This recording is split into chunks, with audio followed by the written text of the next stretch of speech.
आगरा में सेल्फी प्रेम फिर बना जानलेवा। सबसे पहले हम यहाँ पर बात करेंगे अब ज़बरदस्त रिपोर्ट की। ज़बरदस्त रिपोर्ट में आज हम बात करेंगे बहुत सारे मुद्दों को लेकर। अवैध खनन किस तरह से आपकी हमारी ज़िंदगी को झुलसाता है, इसे हम और आप सीधे तौर पर समझ नहीं पाते। लेकिन अवैध खनन न सिर्फ पर्यावरण को नुकसान पहुँचाता है, बल्कि राजस्व के मामले में भी सरकार को नुकसान पहुँचाता है। और जहाँ खनन होता है वहाँ आसपास के इलाकों में लोगों की जिंदगी खतरे में पड़ जाती है। आज नेशनल वॉइस आपको 4 जगह की तस्वीरें दिखाएगा जहां खनन ने लोगों की जिंदगी पर खतरा पैदा कर दिया है, राजस्व और पर्यावरण को नुकसान पहुंचा रहा है, लेकिन प्रशासन है कि मौन है। जबरदस्त रिपोर्ट में आज बात करेंगे अवैध खनन की।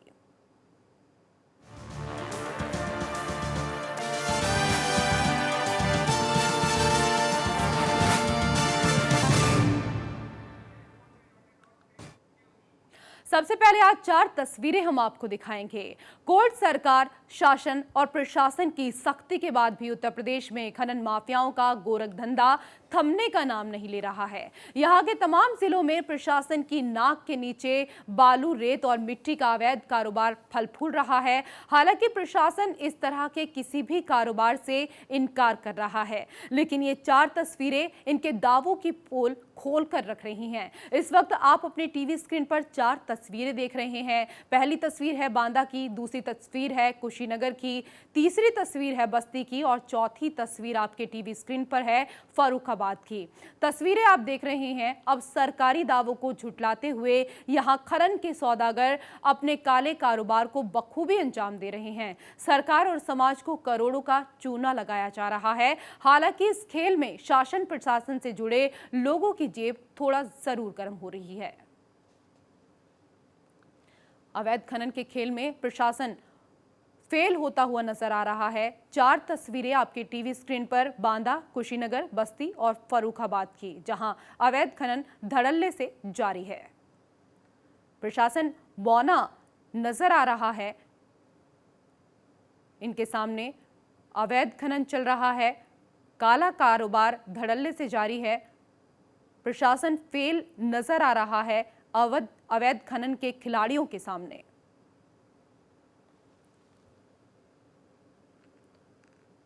तस्वीरों में आप देख सकते हैं कि किस तरह से अवैध खनन किया जा रहा है। 4 तस्वीरें इस वक्त हम आपको दिखा रहे हैं अवैध खनन की, बांदा, कुशीनगर, बस्ती और फर्रुखाबाद।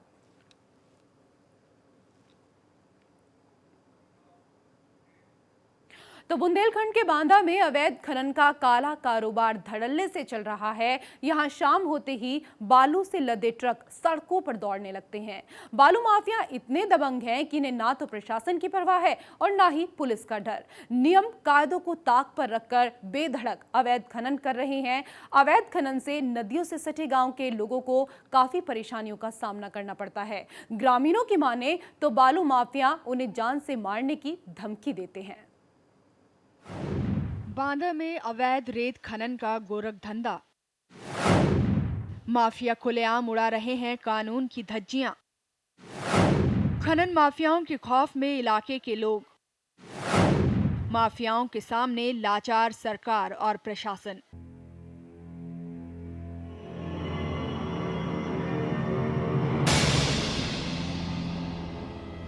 ये नजारा है बांदा के केन नदी के किनारे बसे गांव का। यहाँ किसी भी तरह के खनन पर इस समय पूरी तरह से पाबंदी है, लेकिन कायदे कानून को ताक पर रखकर खनन माफिया धड़ल्ले से रेत निकालने का काम कर रहे हैं। और शाम होते ही यहाँ बालू से लदे ओवरलोडेड ट्रक सड़कों पर फर्राटा भरने लगते हैं। इन्हें ना तो प्रशासन की परवाह है और ना ही पुलिस का खौफ।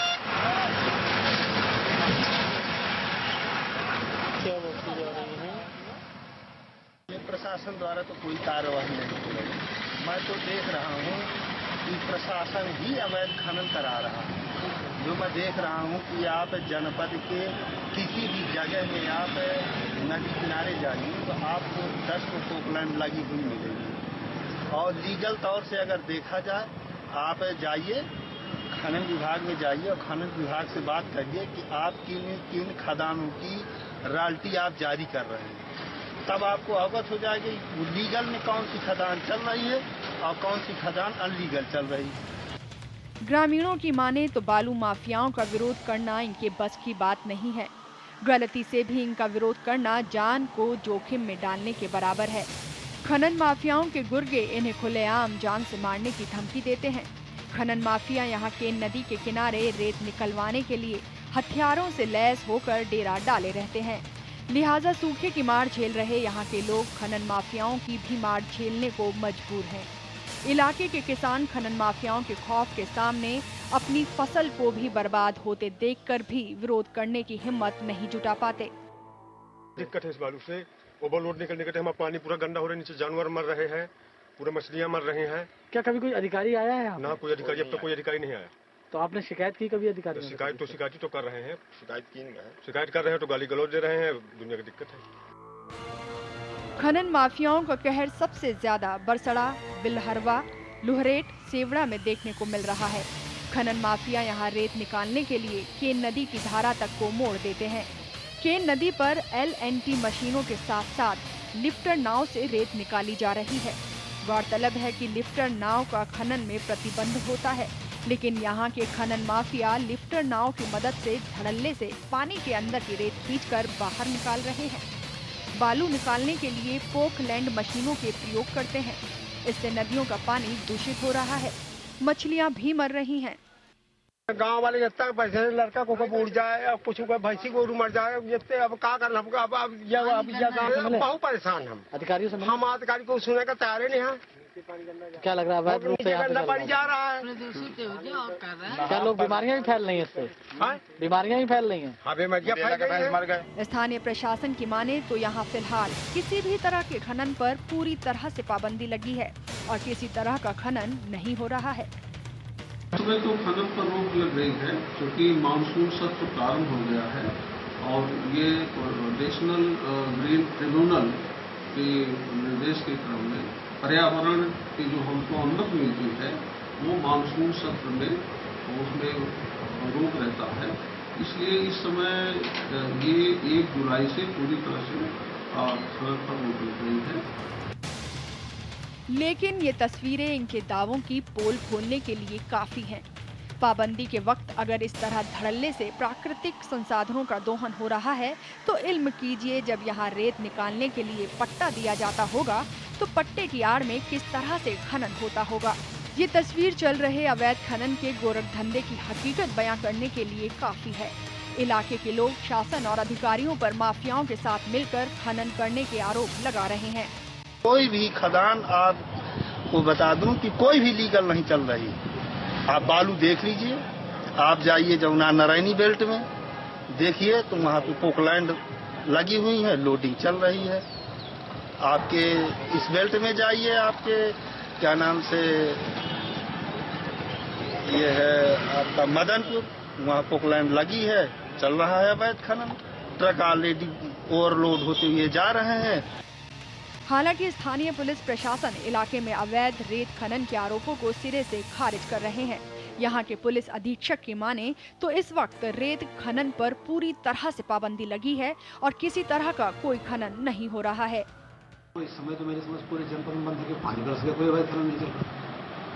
इस समय तो कोई अवैध खनन, चारों तरफ पानी है तो अवैध खनन वाली बात नहीं। अभी तक खनन चला उस पर पुलिस ने क्या कार्रवाई की? और क्या पुलिस ने तो बीच बीच में मुकदमे कायम किए और तमाम खनन पर मुकदमे कायम हुए हैं, लेकिन जहां तक अवैध खनन, जिसको आप अवैध खनन कहते हैं, जिसमें जिला अधिकारी के द्वारा, खनिज अधिकारी के द्वारा रवाना जारी किया जाता है, एमएमएड जारी किया जाता है, उसको अवैध हम कैसे कह सकते हैं? पुलिस के पास कौन सा पावर अवैध है वो, जिसमें बाकायदे जो MM11 एमएमएड जो जारी किए जाते हैं, रवाना जारी किए जाते हैं, तो हम वैध ही मानेंगे।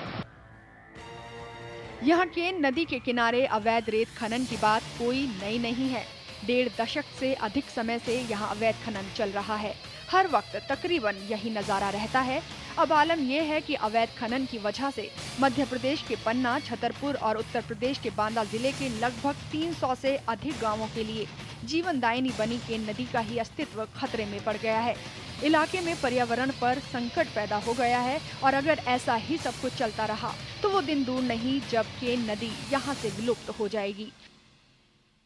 अतुल मिश्रा के साथ bureau report, national voice, Lucknow. तो बांदा में अवैध खनन का काला कारोबार धड़ल्ले से चल रहा है। इन खनन माफियाओं को कानून और पुलिस प्रशासन का कोई डर नहीं है, कोई खौफ नहीं है। इस वक्त आप अपनी टीवी स्क्रीन पर बांदा में जारी अवैध खनन से जुड़ी तस्वीरें देख रहे हैं। 3 तस्वीरें आपकी टीवी स्क्रीन पर हैं। तो 3 तस्वीरों में आप साफ देख सकते हैं कि यहाँ किस तरह से अवैध खनन का जो गोरख धंधा है वो जारी है। पुलिस प्रशासन मूकदर्शक बना हुआ है। इन माफियाओं को पुलिस प्रशासन का कोई खौफ नहीं है, लेकिन इन माफियाओं का खौफ यहाँ के स्थानीय लोगों में जरूर देखने को मिल रहा है। 3 तस्वीरें आपकी टीवी स्क्रीन पर। अवैध खनन किस तरह से किया जा रहा है, कानून का मजाक उड़ाया जा रहा है, माफियाओं का जो खौफ है वो इलाके के लोगों में देखने को मिलता है। माफियाओं को किसी का डर नहीं है, लेकिन यहाँ की जनता जरूर माफियाओं से डरी हुई है, या कह सकते हैं कि प्रशासन भी डरा हुआ है। इसीलिए अवैध खनन का जो काला कारोबार है वो धड़ल्ले से जारी है।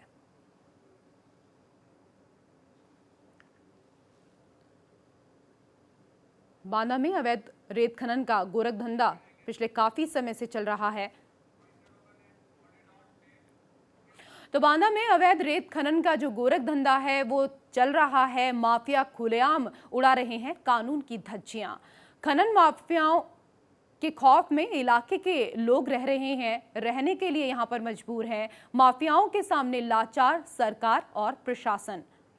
धड़ल्ले से जारी है अवैध खनन का काला कारोबार। शाम होते ही रेत से भरे ट्रक सड़कों पर दौड़ने लगते हैं। खनन माफियाओं को कानून का कोई डर नहीं है और इसीलिए अवैध खनन का काला कारोबार जो है वो धड़ल्ले से जारी है। वहीं यमुना नदी से निकलने वाले बालू पर माफिया अपना कब्जा जमा रहे हैं। कौशाम्बी जिले में तो ऐसा ही दिखाई दे रहा है कि सिंडिकेट के इशारे पर हर दिन हजारों ट्रैक्टर, ट्रक और डंपर बालू निकाल रहे हैं। ये सब तब हो रहा है जब जिले के सभी 13 यमुना घाटों पर बालू खनन पर इलाहाबाद हाईकोर्ट ने पूरी तरह से रोक लगा रखी है। किसी भी घाट का पट्टा नहीं है। जिन घाटों के पट्टे जारी हुए थे उन पर भी हाईकोर्ट ने रोक लगा दी थी।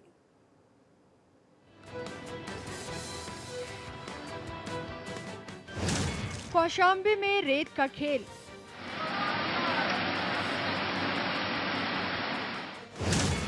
यमुना नदी में हो रहा है अवैध खनन।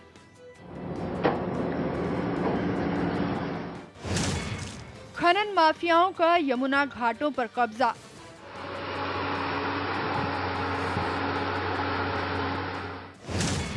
बालू का अवैध कारोबार ले रहा कुटीर उद्योग का रूप।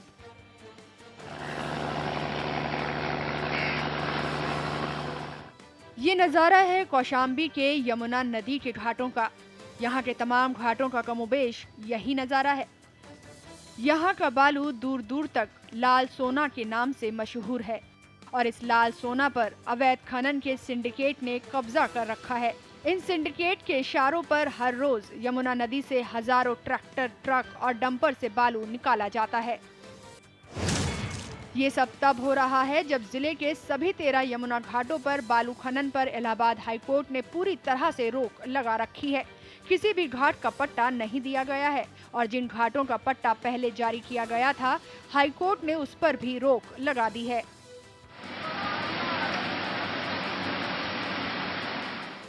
हाईकोर्ट का आदेश और सख्ती भी इन खनन माफियाओं के लिए कोई मायने नहीं रखती। कोर्ट की रोक के सख्त आदेश के बावजूद खनन माफिया धड़ल्ले से अपने काले कारोबार को अंजाम दे रहे हैं। दिन रात पंचक्की से यमुना को चीरकर बालू निकाला जाता है, फिर उसे जेसीबी और पॉकलैंड मशीनों के जरिए ट्रैक्टर, ट्रक और डंपरों में भरकर अवैध तरीके से दूसरे इलाकों में भेजा जाता है। जिले के किसी अधिकारी की इतनी हिम्मत नहीं पड़ती कि वो रेत से लदी गाड़ियों को रोक सके और उसके कागजात चेक कर सके। यहाँ के अलग अलग यमुना के घाटों से रोजाना हजारों वाहन बालू की अवैध तस्करी होती है।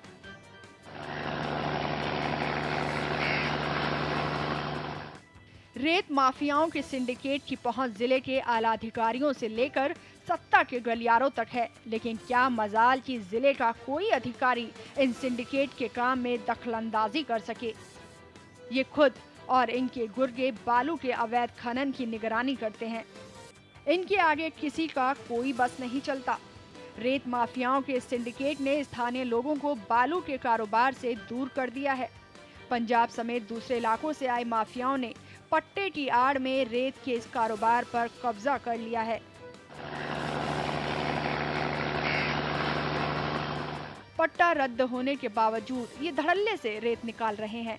बिना किसी परमिशन के यहाँ धड़ल्ले से बालू निकाली जा रही है। जल्दी और ज्यादा बालू निकालने के लिए जेसीबी मशीनों का इस्तेमाल किया जा रहा है। रेत माफियाओं के ज्यादा से ज्यादा मशीनों के इस्तेमाल से यहाँ मजदूरी करने वाले लोग भी बेरोजगार हो गए हैं। अब सिंगी गेट वाले अब बिल निषाद चला रहे हैं। ठेकेदारों को मार के भगा दिया। ठेकेदार बिल्कुल बैठ गए हैं, उनका पता भी नहीं है। और हम गरीब आदमी अपने बच्चों को पेट के लिए, चाहे चोरी चलती है तो और खुसरा जहाँ चलती है तो अपने पेट के लिए बस जीव अर्पण कीने आपका काम चला रहे थे, बच्चे पाल रहे किसी तरह की। कौशाम्बी जिले की सीमा से गुजरने वाले यमुना नदी से बालू निकालने को लेकर हर साल मजदूर और ठेकेदारों में भी भिड़ंत होती है। इस भिड़ंत में मारपीट, फायरिंग और आगजनी आम है। फिर भी स्थानीय प्रशासन इन खनन माफियाओं के खिलाफ सख्त कार्रवाई से बचता है। कौशाम्बी में कोर्ट की सख्ती के बावजूद अवैध बालू खनन का काला कारोबार जोरों पर है, लेकिन पूरे मामले पर यहाँ के जिलाधिकारी भी कुछ बोलने से बचते नजर आते हैं।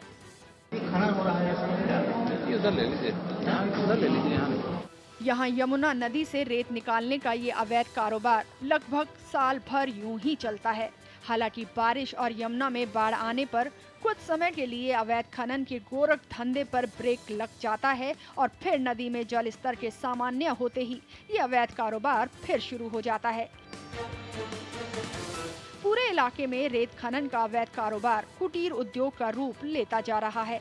इसे खनन माफियाओं का खौफ कहें या फिर कुछ और, स्थानीय प्रशासन आंख बंद कर सब देखता रहता है। शिवानंद साहू के साथ bureau report, national voice, Kaushambi. और इसी के साथ वक्त यहाँ एक छोटे से ब्रेक का, जल्द लौटते हैं।